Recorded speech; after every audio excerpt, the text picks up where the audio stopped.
Welcome to the Big Motor Small Blade Podcast. I'm Seth Dolby. This is Chase Folsom, aka Chuck, and we're waiting on Buddy. He will be here when he gets here. So hey Chuck, how you doing? I'm tired. Like normal. Aren't we all? But yeah, I think we always all are. None of us have a normal sleep schedule. No, we're all we're burning the candle at both ends all the time. That's the way it is over here. But the good news is we did some short track racing this weekend that wasn't trash. I know, it's shocking, isn't it? It was like weird, and it gave me like false hope. Yeah. Anyway, we're going to get more into that. Well, we're going to get more into the Cup race here in a little bit, but we're going to go ahead and jump into the Xfinity race. Now, obviously, Buddy and I talked about the Shane Van Gisbergen part of this, but we didn't touch on any of the other aspects of it. So I really wanted to talk about this whole Sheldon Creed and John Hunter Nemechek thing first and foremost. Because John Hunter Nemechek absolutely overcooked it to stay on the outside of him. And I refuse to be told otherwise, but I will accept being told otherwise if someone has a good argument. Chase, what do you think about this? That is the one incident that I did not see. Oh, you didn't see it. Okay. Well, I will say this. So what I heard from it is that Sheldon basically said he expected him to lay over and give him a spot. Why? A, read the room. Look at who you're racing. Yeah. B, you're racing. I cannot stand when guys are like, oh, well, I expected him to give it to me. Why? We're racing here. Nobody's going to give you anything. And if they don't, and you step on it and you wreck both of them, well, he didn't do anything wrong. He raced you. That's why we have this term called racing incidents. But I'm not going to argue with you too much on it because ultimately, in a general sense, I think you're right.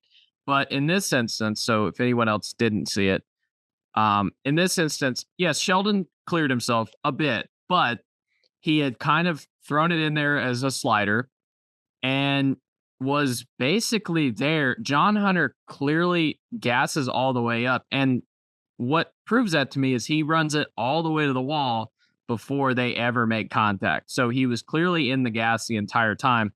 Dude, you're not making a good corner at that point.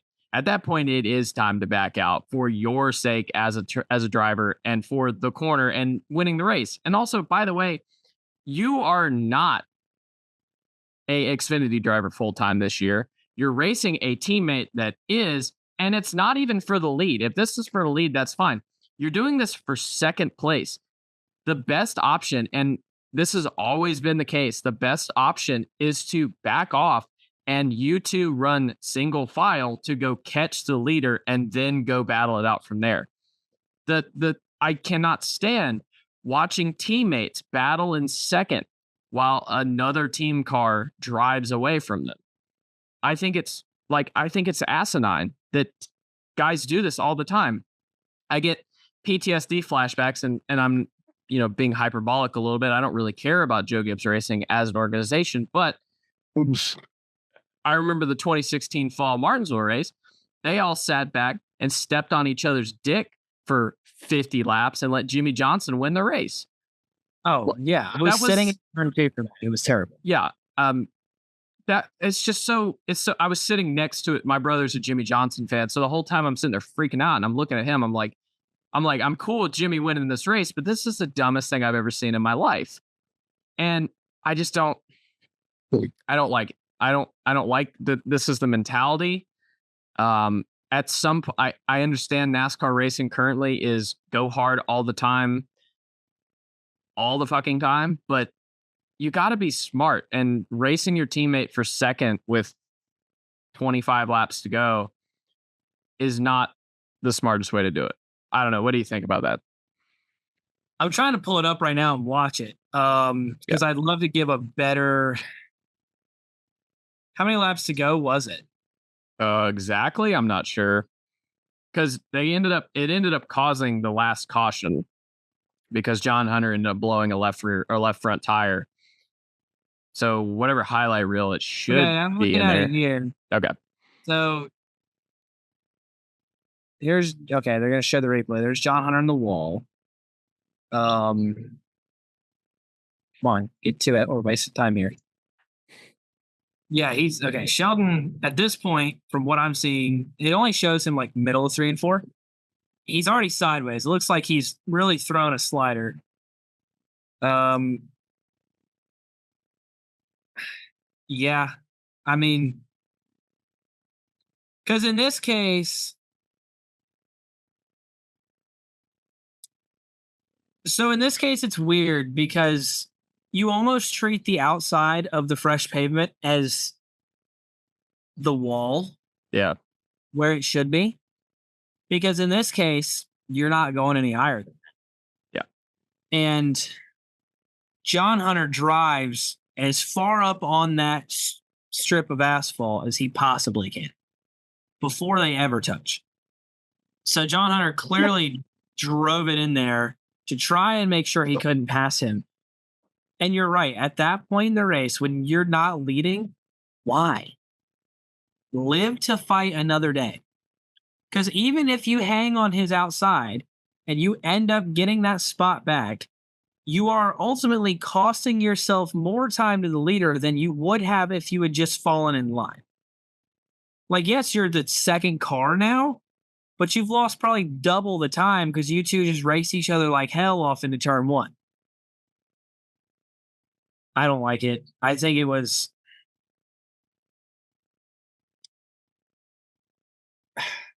I'm trying to figure out how I can say this. Both of them at times tend to make boneheaded decisions where it's just like, why?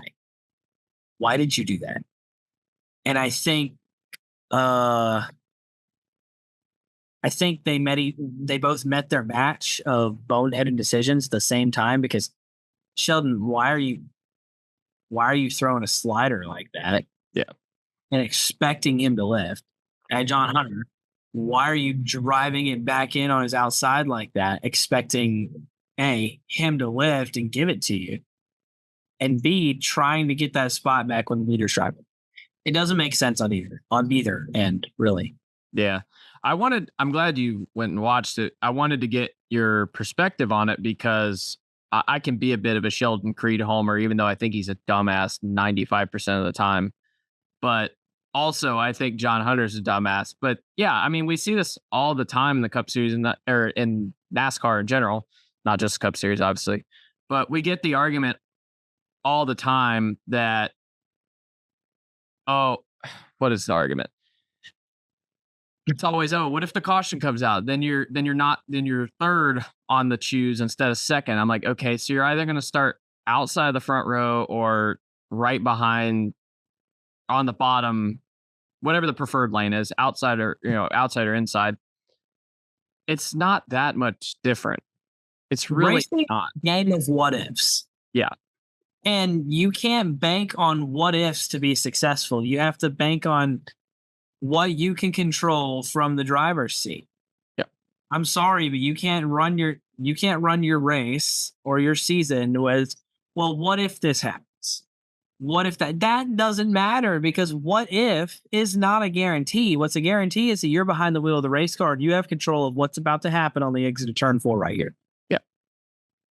Control what you can control. Yep. All right. So, sounds like we're kind of in agreement. I do have a question. Okay.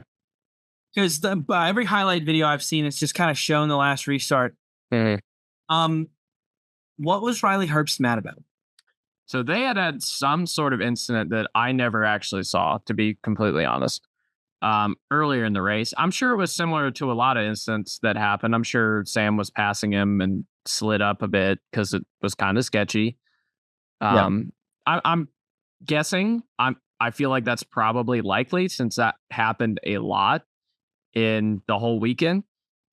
And then on the approach to the final restart, they came together a bit coming off of turn 2 on the last pace lap there. And I'll be honest, in the moment, I thought Riley went up and hit him, or either Riley went up and hit him, or they just happened to swerve into each other a little bit. But that seemed to be what set Riley off at the end. And then Sam didn't really say anything about it, so I'm not thinking. I saw like all it shows on any of the replay things is them coming to green, Hmm. and Sam just drives it in there and clears it. Yeah, There's one wins the race, and I was like, "What is?" I didn't know what happened there. There was a lot of tire failures on Saturday. there were, and I think that was kind of expected. Yeah. It's anytime you get these repaves, you're running so fast for so long that you're gonna blow some tires. And luckily, we didn't have too many early. Like obviously, we had AJ early. Poor AJ, both races. Just couldn't catch a break this weekend. But yeah, had him, and then didn't have another one for a while. And then they just seemed to like. Yeah, they all started to pop off. Justin Allgaier is another guy that cannot seem to catch a break right now. Yeah, it's so weird because he's racking up the playoff points, but that's like the only thing he's got going for him. Which I mean, good thing if you have to pick one thing, it might as well be that. But yeah, it's unfortunate for him. Of course, Austin Hill had his thing obligatory. Chuck can't participate, but fuck Austin Hill. Who else? Someone else had a tire problem. I can't even remember anymore. But other than John Hunter's, that was different, obviously. Yeah, I cannot. I know I saw a couple more. I can't pinpoint who. Speaking of guys that can't catch a break, Buddy mentioned this in the group chat. It's something I've been saying for a while now. Brandon Jones is not that bad. Yeah, he's not. It's the worst luck I have ever seen in top equipment. He has now been in a JRM car for 2 years, and wrecks not of his doing and mechanical failures are single-handedly going to keep him out of the playoffs both years. And it's not like a lot of times when he's running top 5 in 2 short track races now. Yeah. A lot of times when guys have bad luck and get caught up in stuff that's not of their doing, they're usually running back there with the never was and the has-beens. You know, like Haley Deegan. Let's just make up a random name here. But yeah, Brandon doesn't have that problem. He runs well every week, and like you said, gets caught up in something. It just finds him. It just finds him. Yeah, it's unbelievable. Maybe we should make a video about the curse of Brandon Jones. There was one recently. Maybe it'll come to me. He was running like 3rd, and I was like, "Oh, Brandon's gonna have a good day." And then like there was 2 late restarts, and he got bounced around. And was that Dover? Dover was one of them. He was running top 5 at Dover. It's like everywhere. He got caught up in the mess at Sonoma. Yeah. The poor guy. Everybody gives him such a hard time, and I'm coming to the defense of Brandon Jones because if you sit down and watch the races, he's really not that bad. Yeah. He almost ran down Chase Elliott and Charlotte on older tires. Like, dude can wheel a race car. Yeah. Sometimes you got to have lady luck on your side, and he doesn't. Like, he didn't just forget how to drive between going from Gibbs and going to JRM. Like, that's... And people give him crap for Gibbs, but his last 2-3 years at Gibbs, he was an extremely respectable driver. Hell, he was a Ty Gibbs temper tantrum away from going to the Final Four. Yeah. Like, and sweeping Martinsville. Sweeping Martinsville, which is massive. Yeah, that's like, Martinsville is one of, like, in my opinion, Martinsville is one of the marquee events for the Xfinity Series. Yeah. Because it is just such a good race every time. God, it's a shame they didn't do it for so long. I know we're getting a little off topic, but we're also kind of trying to stall. Yeah, we're stalling a bit. So, I mean, y'all get more Xfinity Series content than you normally would. Which is definitely the best series in the NASCAR Absolutely. ether right now. So, Normally, it's just us, like, we just plug the Xfinity series because we're like, hey, Cup sucks. Xfinity's better. which But is funny. Not to get too meta, but I don't understand why we sit here and go, man, that Xfinity race was great. Anyway, let's bitch for an hour and a half about the Cup I race. Like, never talking about. it doesn't really make any sense now that it's been brought up, and we might have to go back to the drawing board on this one. Well, I'm going to call him out because he's not here. Since he's not here, I can do this. And he's only going to know if he goes back and watches it. It's Which he will. Buddy is a Cup fiend. That's why he's like, if you guys want more Xfinity Series content, hit Buddy's line. Okay. Well, okay. So to be fair, though, we did used to have, so before the whole Shane Van Gisbergen thing, we had a separate truck and Xfinity podcast that we did. And we I called never knew about this. Yeah, this was before you came into the fold. But we called it Bushwhacker. And Oh, I did know about that. okay, you did know I about did that. know about that. Yeah. Yep. We did that like a handful of times, and both of us were kind of just like, man, I don't really care that much. And for whatever reason, it was like this was like 2022, so I wasn't like totally disheartened with the Cup Series yet. It was very close to happening, but um, yeah, we might need to bring that back. I don't know if we can fit that in the schedule somewhere, but we might need to fit that in Our somewhere. schedule's pretty rough. It is. Yeah. I was about to say we could record Saturday nights, and I'm like, oh yeah, you're busy at car store races almost every Saturday year. night. Yeah. That's the funny thing. It's like when I'm not busy on a Saturday night, I'm like, oh, what is the car store doing? And then I'm like, never mind. I'm not going. Like I'm sitting at home and not doing anything this Saturday night. Unfortunately, it's like I want to go out and support, It's always like, grassroots Chuck, race. what are you doing? No. We know what Chuck's doing. Yeah. It's like I want to go out and support short track, local grassroots racing, but also I'm just like, oh man, it's like comfortable in the house right now. And the water's right there in the fridge. I don't gotta go nowhere. It's kind of nice. I drove right by South Boston this weekend. So wait, hang on. So since we're stalling and we have time, when is the car store goes to South Boston, correct? Yes. I am not on tour, so I'm allowed to sound like an idiot. Yeah. We drove by it on the way to Dover, and I was like, wait, that's how close it is to my house? Oh, shit. Okay, I need to go. Right there. Yeah. Saturday, September 14th. September 4th. Oh, I think I'm going to be in Nashville. You are. Yeah. Hey, the 200, South Boston 200, Thunder Road, Harley Davidson 200, whatever you want to call it. The first Triple Crown race is Nashville weekend, Saturday, June 29th. I will not be in attendance, but there will be some front stretch reporters there. I'll be in Nashville for Cup, not IndyCar. I'll have to decide what I want to do because then I'm going to be busy that next week. I'm going to go to Caraway on that Wednesday, the 3rd. And then I guess I'm announcing it now. I'm going to be at Mid-Ohio, not Chicago. So, buddy, if your first time hearing this is on the recorded podcast, Please won't tell him until after we post the show. That's my decision on that matter. Oh, that's so great. Oh, that's funny. But yeah, so okay. So while we're installing, I had a question come up in our group chat for Front Stretch today. This is like almost such an asinine question that I respect it. Oh, perfect. We're gonna get his opinion on it. Hell yeah. With what happened at Iowa this weekend, and we'll talk more about Iowa specifically and the repave later. But the question that popped up in our chat, like just throw it out there, was with the fact that the next gen didn't suck. Would Martinsville and Richmond benefit from being repaved? I think it's a fair question to ask. Richmond absolutely would, and I said as such during the race.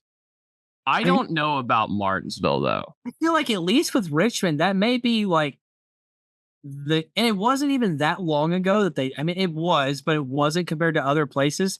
That may be like the key to, I hate to say saving Richmond, but it's already going to lose a date. We know that. I think that is the key to saving Richmond at this point, if I'm being completely honest.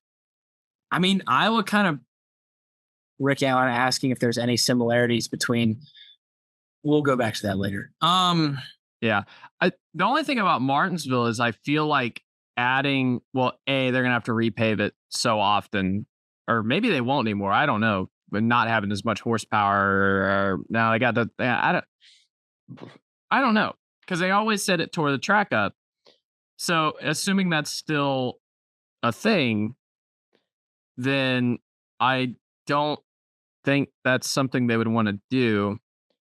Now, I feel like they'd almost have more grip and it would make it not worse, but I don't like it wouldn't do anything to I it. feel like it works at a Richmond, Iowa type because there's room to move around. Yeah.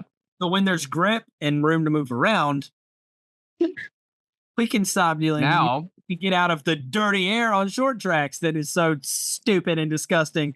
But now Martinsville has widened out.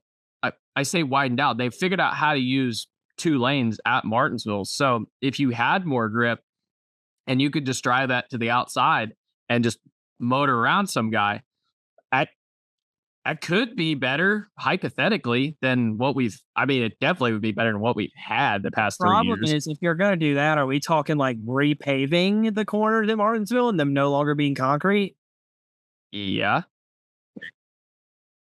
I mean, ultimately, yeah, if you're going to do that, it's going to have to be asphalt. Buddy, your opinion? I know you've been listening. Yeah, I am here. I've made it. Where are we at in this? Are we just starting the repave conversation? We were just kind of like stalling, and then you showed up. We're just gonna go into it. I threw the question out, and then I was like, "Oh, there's Buddy." Yeah, have we? We have not talked about silly season. Have you talked about the Iowa repave, or are you just now getting? We just got to this. Okay. Yep. So as far as like Xfinity and nothing else. Okay. So as far as Martinsville and Richmond goes, I think Richmond absolutely could benefit from this. Richmond, I'd almost go as far as to say maybe progressive banking when they do repave it. I mean, dude, you can't look at a place like Iowa and not be like, all right, let's try to replicate that. Because Richmond was a track that we always talked about why don't we replicate a Richmond? And here we go. We went and did it better. And look at the racing product we have. Martinsville, we need to keep inching up on that tire because we saw last fall it was a little bit better. Now the spring sucked, but I don't know the answer. I've thrown out 50 million answers to how to fix Martinsville. I don't know the answer. I think the Martinsville thing's tough. I don't think there's a way to fix Martinsville without fixing the car, honestly. And I'll even say the same in a different sense about Bristol.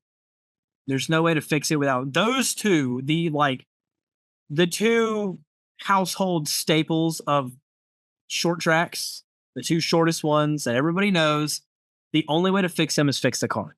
As for Richmond, I don't even know that you need to progressively bank it because I feel like if they had enough grip, they'd move all over the place anyway. They already kind of do. Yeah, we've seen that track become 3.5 lanes recently. And I feel like if there was...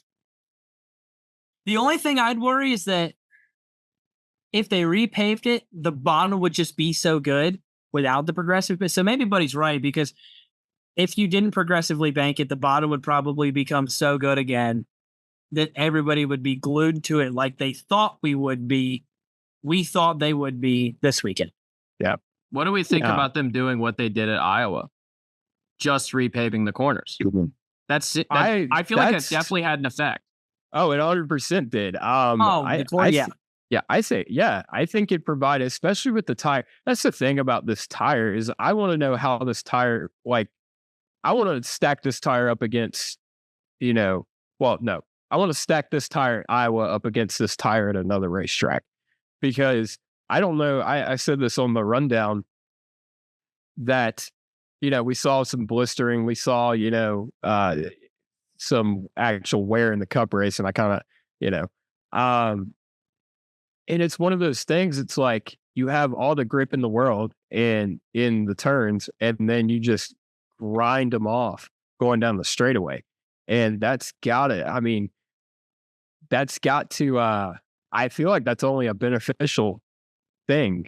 And I'm for it. Dale Jr. suggested this at California back in the day to repave the turn, to repave the, I guess he meant repave the straightaways and keep the turns. But I think either or, you know, would work. So I feel like what helps Iowa in that sense is how much character the straightaways of that racetrack have. Yeah. You don't have that at Richmond because they go down the front and back in Iowa. Like the short track version of Fontana almost. Like it's rough. Yeah. And I feel like just that character. The character, yeah, but because the tires at that point, they're fluctuating. Like up and down, up and down, up and down. Where but it's the abrasiveness of the surface that does it. Yeah.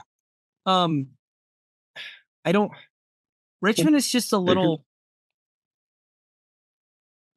Richmond to me feels a little different because Iowa almost has like the Dover aspect of it, where it's like the roller coaster ride up and out of the corner. And it definitely does. Down into the corner. Off of 2, yeah. Yeah, and into 3, they drop. So it's almost like it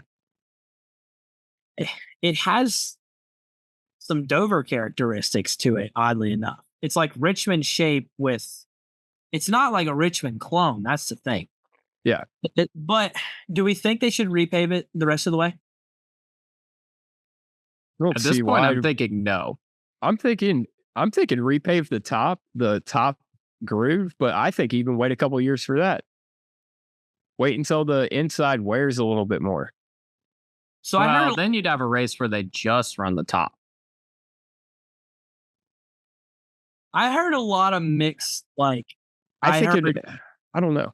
Yeah, people maybe. Like Joey. Joey was like, I mean, I guess you don't have to. I see why not. Yeah. Blaney was on the train of repave it. Christopher Bell said repave it tomorrow.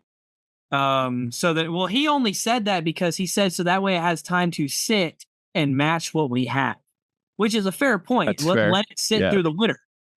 Because I think it's going to age great. And I think you look at Atlanta, for instance, it's a track that has harsh winters and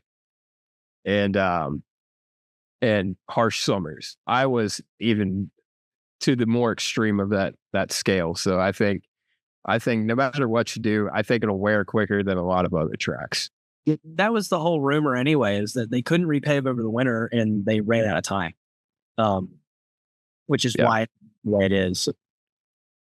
Yeah, I don't know, man. I'll be honest. I went into this race. I sent the meme in the group chat of the I don't remember what wrestler it is, the WWE, where he's running out of the tunnel down to the ring, and I said that's me running to my couch to watch another mid-ass short track next gen race, and I'm glad I was way wrong. Yeah, I'm happy to take the L on this one. We had a great race, but yes, to I guess close out the discussion, repave Richmond like right now. Like, cancel the race next month if you have to. Like, repave it now, or next month, August, or is it next month? Going to be because then we're not going to get one till next August. Oh, yeah, that's true. They're getting rid of spring. Okay, wait. Yeah. The day after that race, fucking repave it. Yeah. So anyway, we're gonna backtrack a little bit. We're gonna talk about silly season now. Yeah. So obviously the Stuart Haas thing has gotten everything out of whack a little bit. And then obviously, Martin Truex Jr. announced his retirement.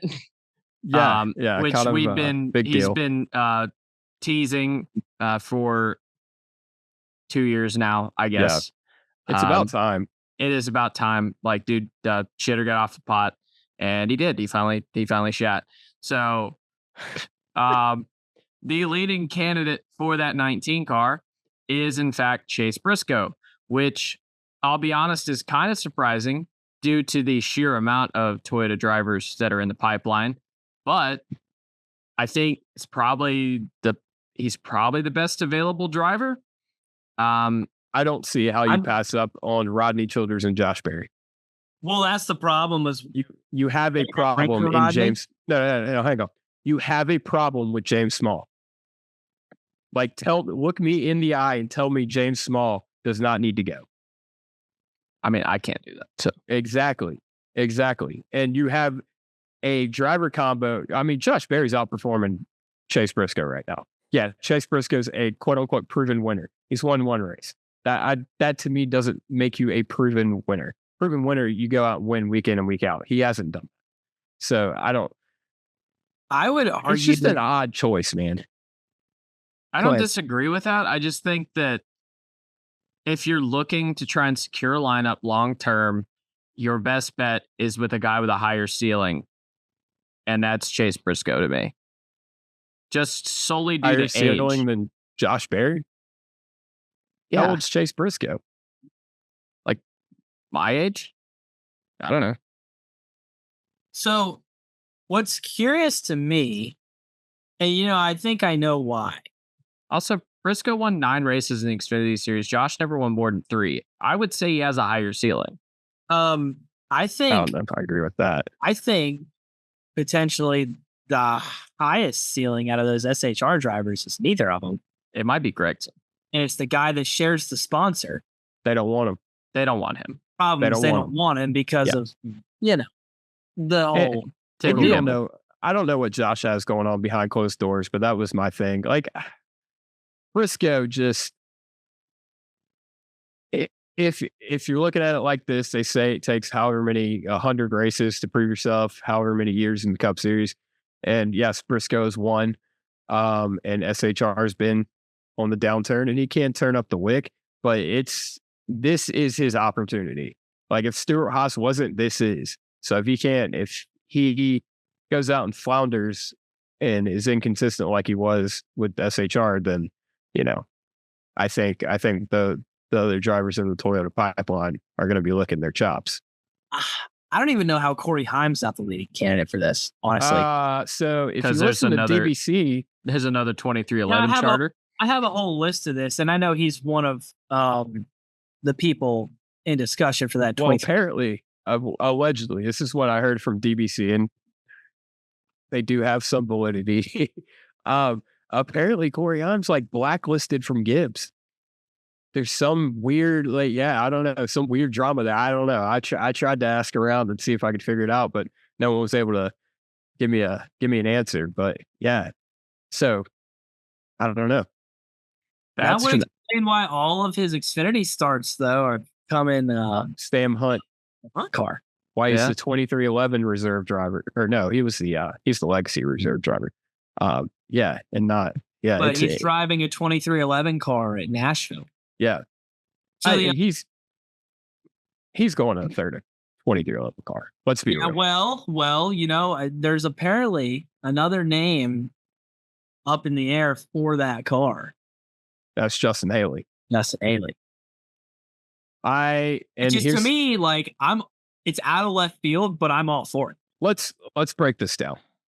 Okay. Justin Haley, you've heard rumors he's going to the 21. A lot of that's because Briscoe got this Gibbs deal.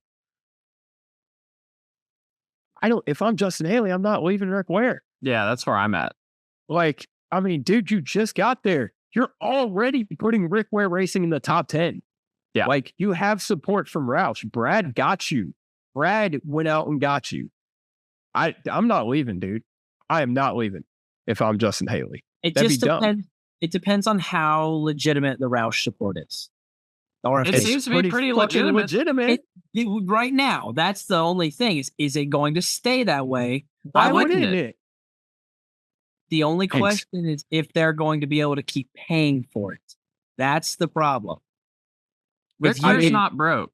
Ford just lost a 4-car operation. They have money to put spread around. And it's probably going to go mostly to front row. That's fine.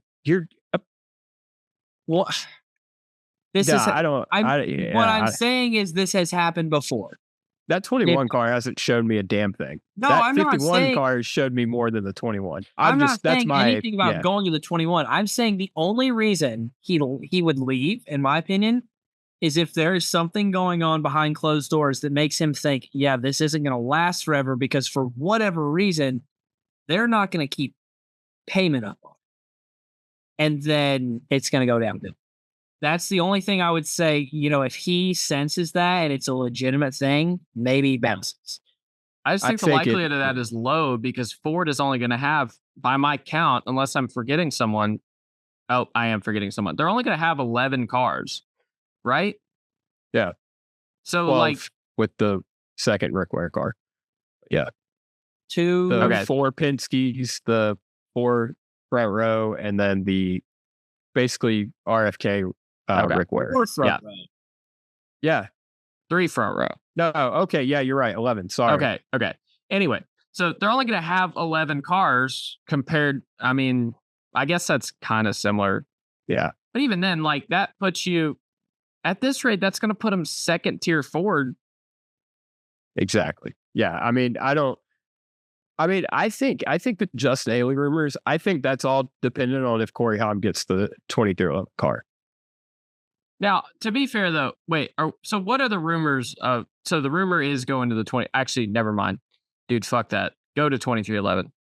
I just put that over together. The 21. Yeah. Well, over the 51 too. Like I understand that he's put that car in the top 10, but historically, Toyota has been so much better than Ford. Here's the thing though. I don't know that it's him. I think he is, like I said, I think he might want the seat, but Toyota might be, if this doesn't work out, we'll take you, is what I feel like it is. I mean, there's a ton of Corey Haim, dude. I don't know how you don't put him in a cup car. He's a Carson Osabar. Look how good Carson Osabar's done. Yeah. Corey Haim arguably is better. So, I mean, I don't disagree, but if I'm Justin and that ride is available, I'm going. Yeah. I mean, that makes sense. Now, here's something I want to bring up. The third 2311 car. Who has been the most vocal about how terrible this charter deal is? Denny Hamlin. Why are you about to go buy a third charter if this charter deal is terrible? That's the thing, he hasn't. But he's going to. Toyota. We all know he's going to. Toyota's probably going to fund part of it. I get that, but still, like, hold on. I wrote this down here. I mean, I don't know. It all seems like it all seems like a lot. It's starting to seem more like a he said, she said type deal, because we talked about last week, Front Row buying charters or buying the other Stewart House charter. Everybody's in the market for a charter, but yet this charter deal is terrible. That doesn't mean you don't want one. I'm staying away until we get it. That's why they're fighting so hard for it, because everyone wants one. But they want a good deal on it. But they don't trust that everyone else is going to stay out of the market until they get a good deal. I guess that's fair. But I mean, ultimately, they should have all made a pact and said, hey, we're not going to buy these until we get a good deal. Dude, that charter deal, that's so... Again, what's funny is Denny brought up the argument I made last week. Why can't charters? He did. The exact, like verbatim. I was happy to hear it. So if you didn't hear, you didn't listen to Access Esmeralda, you didn't listen to this show last week, it got brought up that why can't charters be permanent, and you renegotiate every contract. So every TV contract you renegotiate. That's the exact thing that Denny Hamlin brought up, which makes me think that's exactly the argument that the RTA is making up or bringing to the table. And for some reason, other than having control, NASCAR doesn't want to do it. I am kind of starting to think we are on like a trajectory that is not healthy for this series. And I don't know what I don't really want to say what, like, just because I don't want to like wildly speculate with nothing to back it up. But I mean, we've seen how this worked out in open wheel racing in the 90s. It's not the exact situation, but it's pretty similar. No, it's pretty similar because kart teams didn't like what USAC was doing, and that's why that happened. And then the IRL formed, and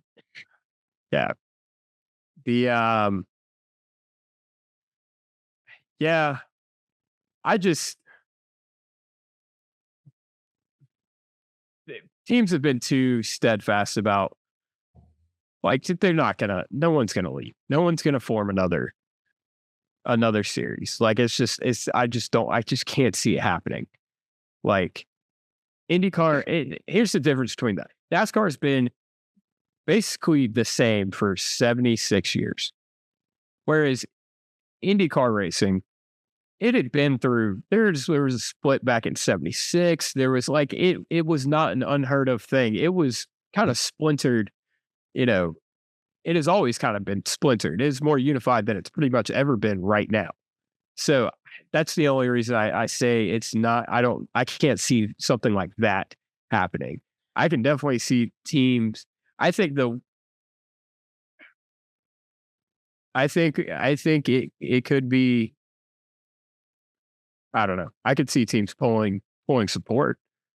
I could see us struggling to, have a full field or even close to full field, because if we don't have charters, there's nobody has to show up. So I could see. So I can't necessarily see a full split ever happening, but I could totally see a one race boycott. I don't know. It wouldn't be anything big. It wouldn't be Daytona, but I could see teams saying, "Hey, we're not showing up to Las Vegas."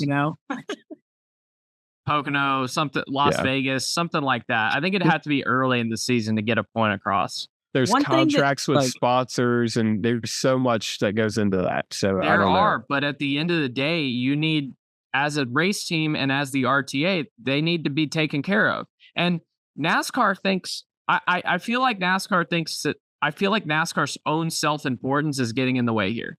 Oh, 100%. Because we've seen it. We've seen it in the past when a bunch of these historically, Gordon, Johnson, Stewart, Jr., whoever, all retired. NASCAR took a dip because it's not just about the cars and the tracks and whatever. It's not about the rules. It's not about this. It's about personalities. It's about who people are into. So if these people aren't getting what they need, eventually they're going to leave, and NASCAR is going to be left with what the IRL was in the late 90s, early 2000s, which was kind of a bunch of throw-togethers. Yeah. I'm going to make a point here that I don't think any of us have made yet.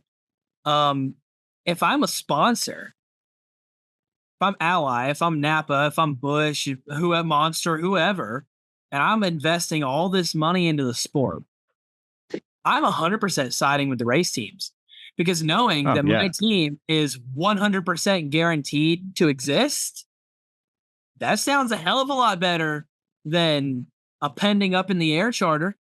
Knowing, hey, the car that I'm paying for is always going to be there. Hell yeah, I'm on board with that. So I think it's everyone versus NASCAR. And one thing about it that stands out to me that kind of bothers me is how the Jim France comment, or I don't think it was a Jim France comment specifically, but basically the France family wanting to be able to own a charter. It bothers me, because that is such a major conflict of interest that we already have an IndyCar that is now like such a big topic. Why do we want that in our sport? Why? I don't see the benefit from it. And at the very least in IndyCar, it was already a race team before that.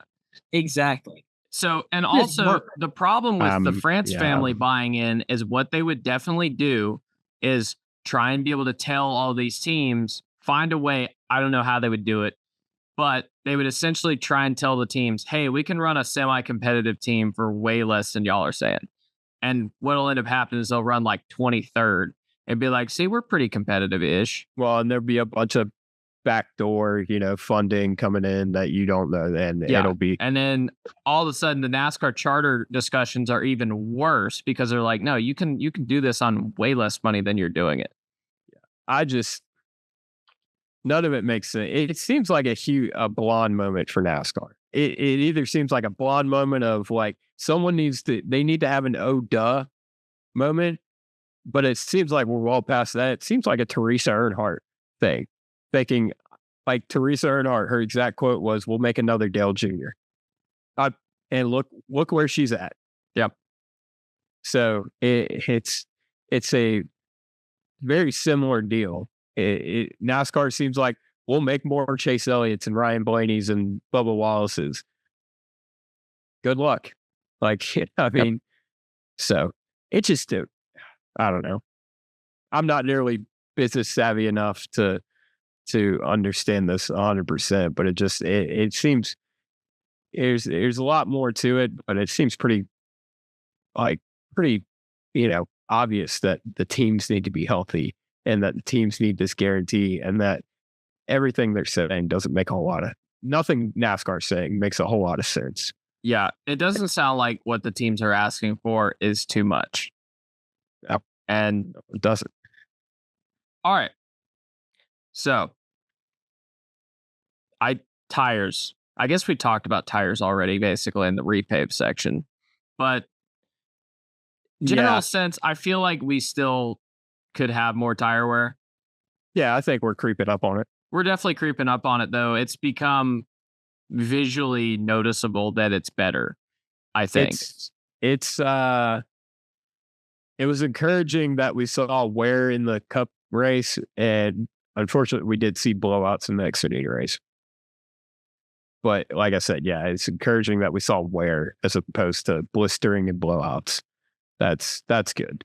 Yep. Because that's something that we've seen a lot of with the next gen car is just outright blowouts, left rears, right rears, So what's odd to me is that this tire was supposedly the prime yellow tire for Wilkesboro. Wilkesboro was fully repaved. Goodyear said the damn Bristol tire was the same, and like I still think it was, but anyway, I don't think it was. I'm still convinced they just weird. Yeah. I think part of the problem is that Goodyear, the whole tire construction was totally different, and they added so much contact patch, which was not Goodyear's fault.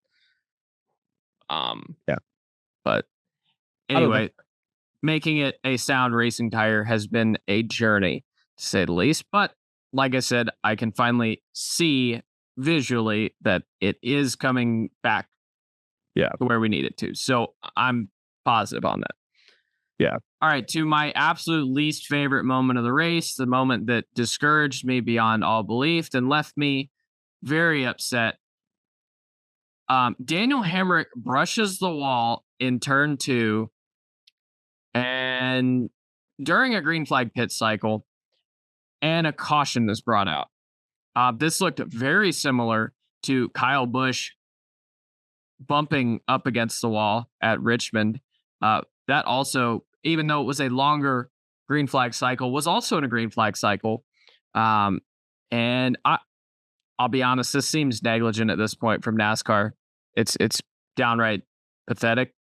I'm going to play a little bit of devil's advocate here. And the only thing I'll say is that was the 3rd or 4th tire to go down.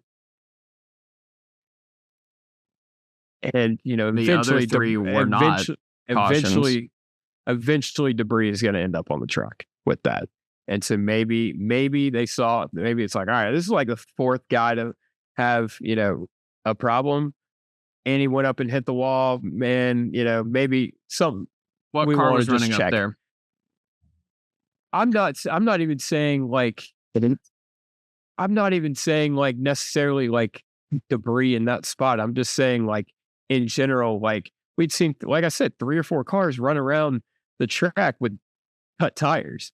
And so maybe I'm just, like I said, I think it was a dumb caution too, but I'm just saying maybe that was some sort of thought process there. It's like, okay, I understand you're playing devil's advocate, but the moment we start throwing cautions for there might be debris, that's basically just a BS debris caution. If it was might be, then yeah, but I mean, it's, I don't know.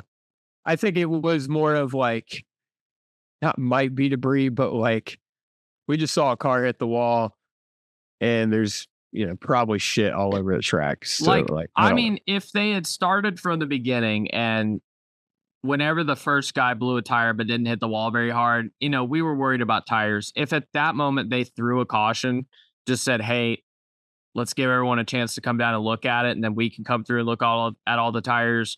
We're not sure how this is going exactly, I would have been fine with that. But the fourth or fifth time it happens, then it's finally a caution, unless there's actually debris, which there wasn't in that moment.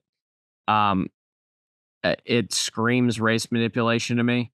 It's not the same thing, but they were quick to throw that caution. They were also quick to throw that caution when Noah Gragson got sideways, but then Yes. saved it. Okay. Yes. I'm glad you brought that up. I'd forgotten about that. That was also terrible. Okay. All right. That was also terrible. And All right. also, John Hunter Nemechek is terrible. Just Yes, in a that's general correct. sense. He He was terrible in the Xfinity race. Dumbass. You don't fucking, we already went over this before you got here. You don't gas it up around your teammate when you guys aren't fighting for the lead and the guy that's not your teammate is driving away. And also, you don't drive it in on the bottom lane all the way to the fucking top in the corner just to, like, I don't know, wreck a guy. I don't know what the fuck he was thinking. It but definitely looked like he was trying to wreck Noah Gragson. yes. How about, I have an idea for silly season. Let's just not have 2311 buy a new charter, or not 23. Yeah. Let's not have 2311 buy a new charter, and Corey Heim can just replace John Hunter at Legacy. I like that idea. It's fair. Yeah. Chuck? Chase? I ain't got nothing. All Yeah, right, got he ain't got nothing? nothing. All right, that's fair. All right. So, verdict. That was stupid. Okay, so to the other incident that mildly irked me, Kyle Larson and Daniel Suarez run on the inside of Denny Hamlin coming off of turn 4. Kyle had, gone to the middle, which was a completely wide open lane previously to that. And then Daniel Suarez proceeds to get loose and wrecked Kyle Larson. It wasn't on purpose, but that's what happened. I don't, for the life of me, understand. We always talk about wanting guys to be aggressive. And then Kyle does, I would call it a basic aggressive move. There was plenty of room there. Daniel washed up bad in the middle of 3 and 4, and then still got on the gas so early that he got loose off of 4. How is this not fully Daniel Suarez's fault? Sure. I'm going to ask the Daniel Suarez fan that first. Okay. So, look, clearly, Daniel Suarez fan. I'm wearing the hat. It's turned around backwards, but you can see it. Trackhouse, it's Daniel Suarez hat. Look, man, Seth holds his drivers harshly accountable. I try to do the same thing. So sometimes you got to ride this train until it goes off the tracks. Was it his fault? Yeah. But it is not the egregious move that a lot of people are making it out to be. Kyle Larson, the only blame you could put on Kyle Larson, nothing to do with making it 3 wide. Don't put your ass back there thinking you have a tire going down and it wasn't going down. But that was after that. No, it was before that. That was why he was coming through the field. No, he wasn't. He won stage 2 after that. No, no. Yes. That was after that? Yes. This was the wreck happened in stage 3. The thing happened in the beginning of stage 2, and he won stage 2. Oh, I thought Blaney won stage 2. No, Blaney won stage 1. Okay. Well, then, I mean, all right. How did he end up back there? I'm not sure. I think they lost a couple. Some guys took 2 tires. Some guys stayed out at the end of the stage or something. Yeah. Okay. All right. Well, that was my point. I got lost at what. Here's how I looked at the wreck. I looked at it as a racing deal. Brad pinched Kyle off. Kyle, Suarez didn't have as much room to come up, and I think he had to pinch off the corner, and he got loose and hit Kyle. I mean, I think that's what happened. So, yeah, it was 100% a racing incident. I thought it was funny that Daniel was like, I didn't think that was my fault. Well, it was definitely Daniel's fault. He obviously didn't mean to do it. The only thing I'll say is and yes, Seth, you're right. We talk all the time about how these guys need to be more aggressive. But if you're Kyle Larson, be smarter than that. Like, yes, you have the best car in the field. You don't need to take it 3 wide with 100-something laps to go. Don't even put yourself in position to get in that wreck. Period. Here's my argument, though. Now, the argument has been the Who argument's the been fuck is brought up. this? That's Chase Bolson. I'm all. Yeah, I know. Okay, hang on. My argument to that is well, it keeps getting brought up. Yes, he had just run through the entire field. Like, If you no longer go for that gap, you are no longer a racing driver. well, hang on. We did just say that John Hunter should not have gone for that gap in the Xfinity race, He's but not a racing driver. that's a great point. I hadn't thought of it that way. But anyway, the point that keeps getting brought up is yes, he just ran through the field like the field was fucking Mia Khalifa, and you know, dude, you got plenty of time. Go for it. Oh my God. Oh man. But He's here's the gonna thing. sue the shit out of us. Oh darn! For what? What did I do? Anyway, I'll tell you later. where am I at?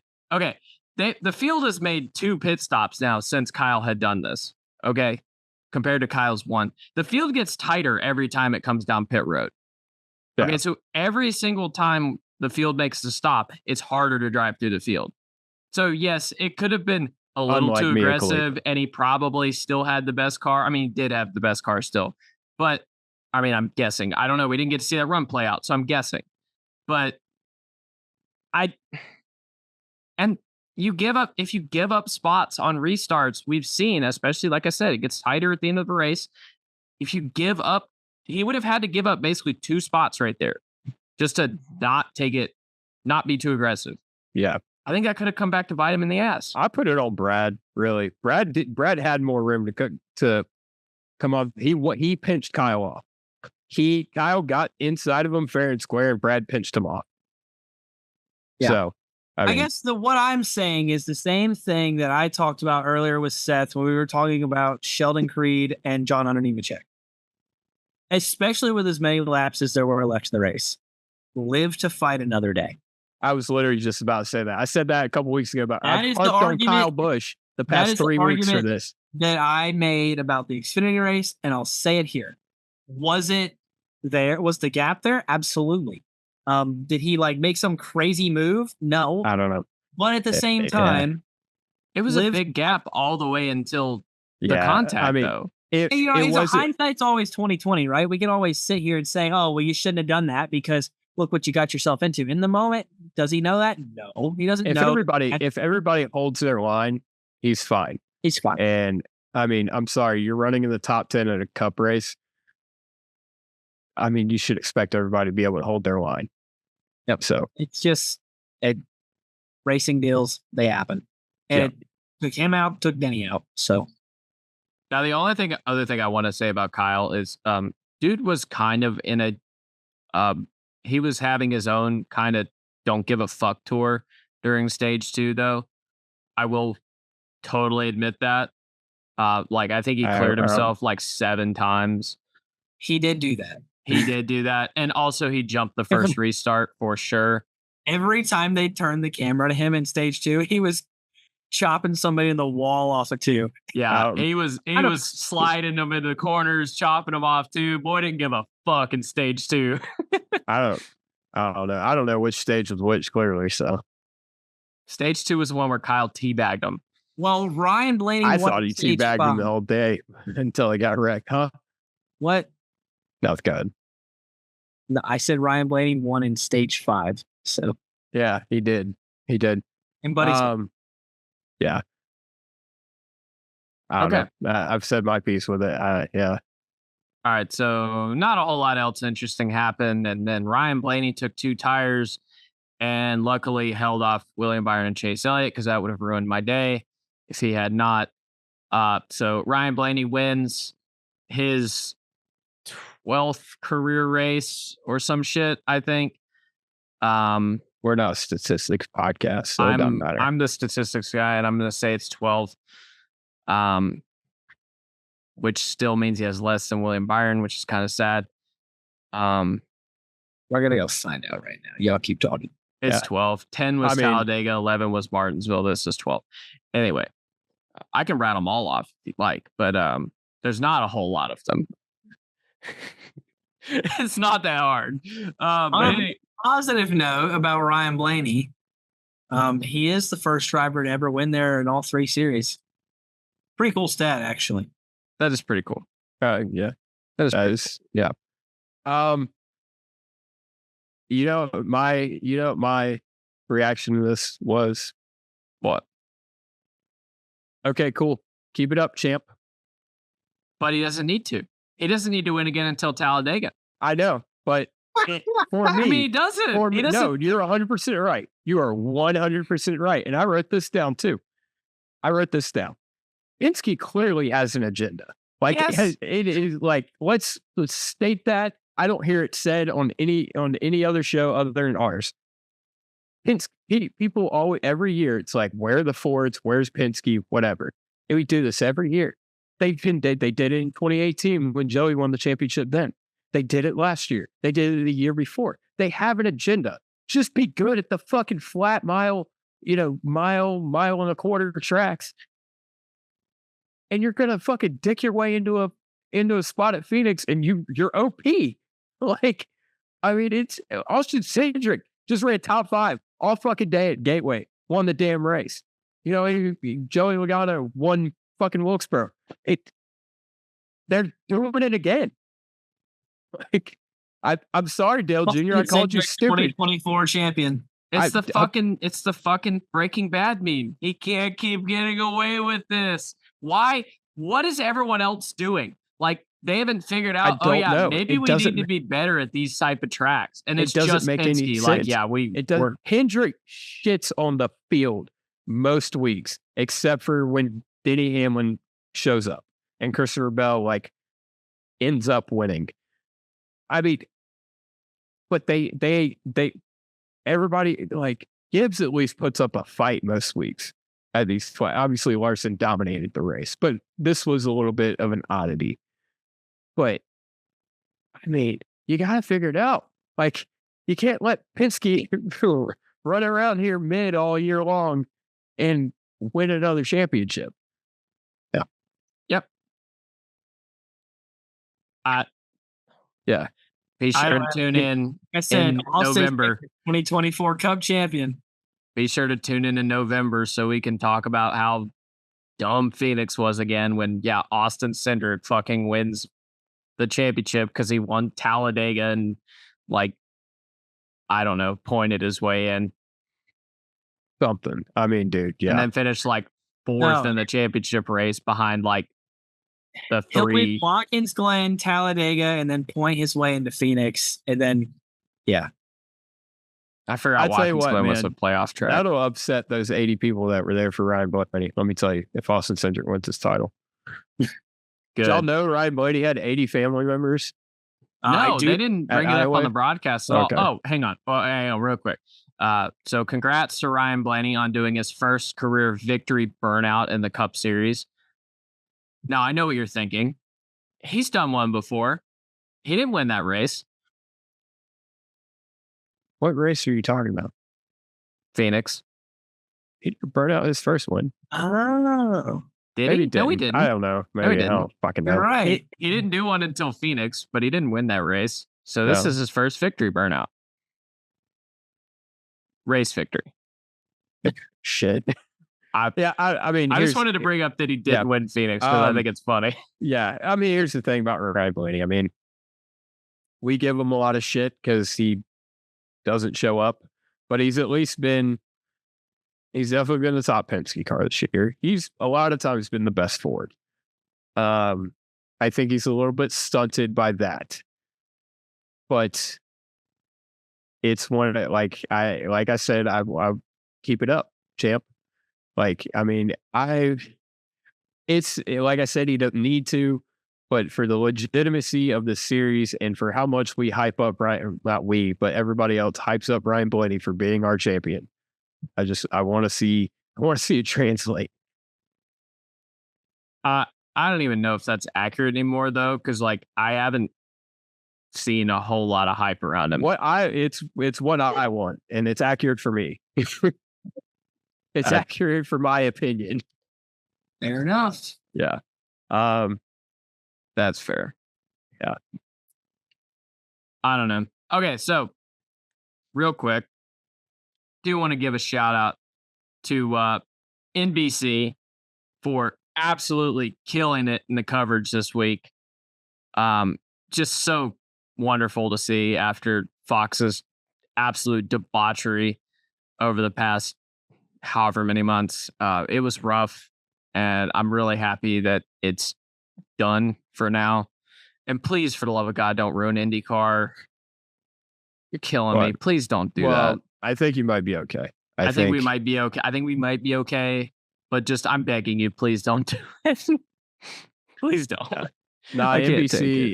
It was very refreshing. Like the reporters on the pit boxes during stage 1 and stage 2. I thought that was really cool. I like that. Kim Kuhn can sit on my pit box anytime she wants. But and then just Rick Allen, like I said, we say it a lot. He's the nicest dude in the fucking world. But he's got a great voice. He just doesn't know what to do with it. We're getting Lee Diffie after the Olympics, so yeah, it's gonna be awesome. But yeah, I mean, it is a proper racing broadcast, and we actually see some racing. This season might have been way better than we believed it to be. And I think we attended enough races to know that's not true. That's very true. Yeah. Yeah. But yeah, I don't know. Chase, I find it hard to believe you don't have anything to say about this broadcast discussion. Oh, yeah, that's what we're talking about. Sorry. I zoned out. I see that. Dude, I actually had a thought, and I forgot what we were talking about. There was one point, I think it was the end of stage 1, I want to say. There was 3 equal-sized boxes on our screen, much like I see on mine in front of me, and they all 3 had, like, battles in them. There wasn't, like, a 3-quarter screen skit about how Josh Berry and Taylor Swift went to college together while high school. Thank you. While the leaders junk each other in turn 4, and all we can see is this microscopic bit of it. Yeah, it was great. They didn't, and they actually have, dude. NBC does a great job. They capture the environment and bring it to your living room. Yeah. When you listen to a Fox broadcast, even when they're in the booth, it sounds like they're in a studio. Yeah. Sounds like they're not there. You don't. They're prepping you. Cars. You don't. When they are. Fans. Yeah, I know. With NBC, you hear the cars, you hear the fans, like the crowd reactions. It just sounds so much better. It's like it's NBC real sounds life like coming into your living room, and it's just like, you know what NBC sounds like to me? What's that? It sounds like you are on a safari. And well, hear me out. You're on a safari and they're your tour guide. And they are there to sell how amazing what you're seeing is to you. Okay. Have you guys ever been on like a safari at like Disney or like on a tour of something? And they got to sell it. They got to get into it, and they got to be hype about it and sell it to you and sell the shock and awe of what's going on before your eyes. And NBC does that very well. Fox just kind of like, yeah, it's happening. We got that too. That's happening too. Yeet. Skippity doo dah, whatever the fuck Kevin Harvick's saying. Like it's a proper racing broadcast. And I like the Brad Doherty. Like we're all gonna miss Junior this year, but Brad Doherty, man, I wish he was more integrated into the book. Brad Doherty is one of my favorite people, and there's very few people out there who will portray how much they love the sport more than Brad Doherty. I wonder if they're working him in slowly, because I kind of forgot until right now that he was even in the booth. He wasn't in the booth, but he was. Oh, I thought they said he was going to be in the booth. Yeah, that's why I thought he was going to be too. So hopefully he will. I mean, I'll be honest, I completely missed hearing, "Wow, we got a car around." But yeah, I'll get over it. In it back next year. I'm in it back next year. Yeah, that's true. All right. Do we have anything else about the Cup race? Other than, I guess, was it bitching or was it bitching? I'm sorry. Yeah, Yeah. it was bitching. I just want to say, I mean, dude, Iowa has aura. It really does. Like that race, I was watching it and I was like, this feels like not like an all time, but there's certain races like the July Daytona race and like, you know, the old Brickyard, obviously Daytona, I'm trying not to state the obvious, right? But this feels like a race that has some sort of aura to it. And it's the crowd has always been behind Iowa Speedway. And I've been on the fence, like whether we need to go to Iowa or not. I don't really know why I was, but I'm sold, dude. It's a great racetrack. We saw some great racing. Goodyear, we saw a great example of how they can bring a tire that is might scare them, but it was a perfect example of how the teams can are going to figure it out. Like they're not gonna if we're not gonna have Bristol every week. Yeah, it was an extreme circumstance. They could show up with a tire that lasts 20 laps in practice and it's gonna go the distance. But it's just everything about this race was just awesome. Like it was I'm not it was a without the it wasn't Atlanta, it wasn't Kansas, but it was a perfect race. It wasn't the 110%. It was 100%, which I feel like we've been missing. It's either been to the moon or we've been digging our own grave. And this was great. Okay. I don't have anything else to add. All right. Sundress and dumbass. Sundress, I'm gonna go with NBC. Love y'all. Chucky, yes, undress. Yeah, I do. You're prepared? Iowa Speedway. Hell yeah. It's like Field of Dreams, man. They finally went and it paid off because it was awesome. And I think Iowa, if NASCAR is paying attention and uses their brain, which is hard for them at times, Iowa just guaranteed themselves a spot on the schedule for at least the next decade. So, yeah, it was cool. Good for Iowa. Yeah, I mean, they sold out and sold the race out in a couple hours or something like that. Yeah. So they sold out an ARCA race. Wait, no way. No, they didn't. If not, it was pretty close. Wow. That was the rumor going around. Is so I'll leave it. My sundress, I came in. You know what? Fuck it. I don't like the guy, but you got to pay homage when you can. Martin Truex Jr., I mean, Hall of Fame career. I remember pulling for Martin a lot when he was in the Chance 2 car. Like I remember those days fondly. He was, I mean, OP back in the old Busch series. And that's like the heyday for me, that 2004, 2005 era. And so for that, as much as Martin pisses me off sometimes with how much he whines on the radio, I do hold a little bit of sentimental value in Martin Truex. And then I was there when he won the title, and that's something that moment of him winning the championship, that is racing to me. Like that is the ultimate journeyman story. And I think that that's definitely his legacy. And, I'm not going to go as far to say I'll miss him, but I'm sure a lot of people will, and they're right. They're right for it. I'm going to add a bonus sundress for Denny Hamlin for saying he would 100% have Martin's Daytona 500 car ready as soon as he got the call. Because that's just going to wreck it. But I mean, he's going to wreck it. But the point is, like, Denny was like, if he wants to run part-time, I got him. Yeah. No, that's cool. Good on. Yeah. All right, dumbass. I'm gonna go with Austin Hill because I can't stand him. I think that's a very great. That's awesome. that's awesome, dude. Yeah, bro just raced. I don't even remember what. I don't remember what my dumbass was. For no reason. Talk shit about that's right. Yeah, yeah. My dumbass is William Sawalwich. So Wawa. Sawallich. No, don't put shame on the name of Wawa. No, dude, he got upsetty spaghetti because fucking Connor Zilic like may or may not have jumped the restart. Didn't look like he did.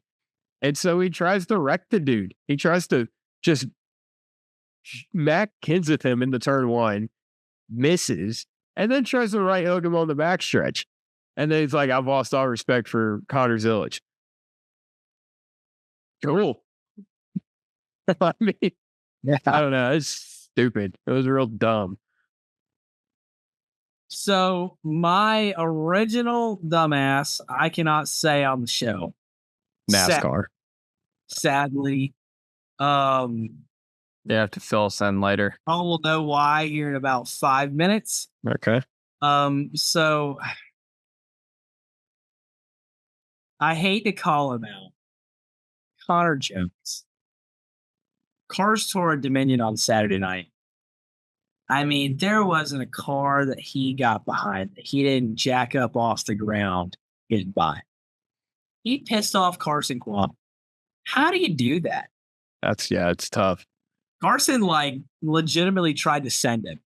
He missed, but he tried.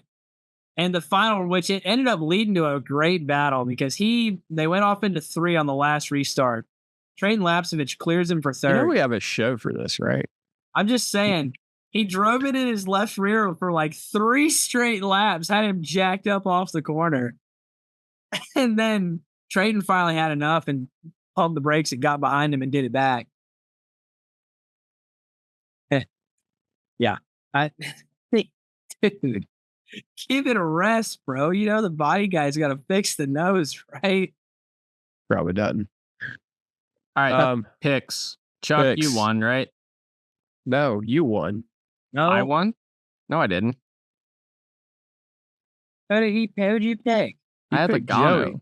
Yeah. Where did he finish? Like fucking 4th. No, it was Bell. Oh, Bell beat him? I'm pretty sure. Oh, okay. Yeah.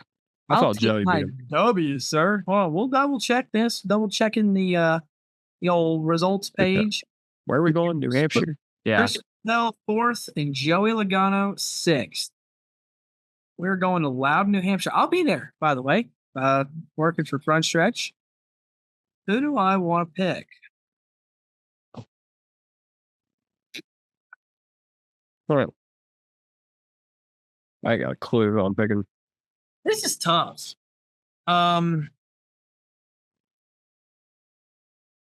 You know, I think I'm going to go with Joey Logano. Let me double check, make sure I haven't. Yeah, I'm going to go Joey Logano. Son of a bitch. Okay, I'm going to go with Kyle Busch. Fuck! That was my other one. I'm going to ask you both why. Because he's been running better, and at some point he has to not get involved in an accident. Yeah, but last year, that was where it like all fell apart because he wrecked 3 times. I know who I'm going to pick. Yeah, but like it's getting thin here, okay? I've won I've won 0 times this year as far as picking the winner. So everybody I've picked really is not unavailable. This guy? I've only done that once. Oh, fuck yeah. Picking Josh Berry. I thought about picking him, but I have an opportunity with Joey. Damn it. I kind of wish I would have gone with. Never mind. It's okay. All right. That's been the Big Motor Small Blade podcast. He's been Buddy. I've been Seth. He's been Chuck. Whatever. I don't know how this works anymore. Yeah. Up, down, sideways. Anyway, we will be back next week for the New Hampshire race. And go fuck yourselves.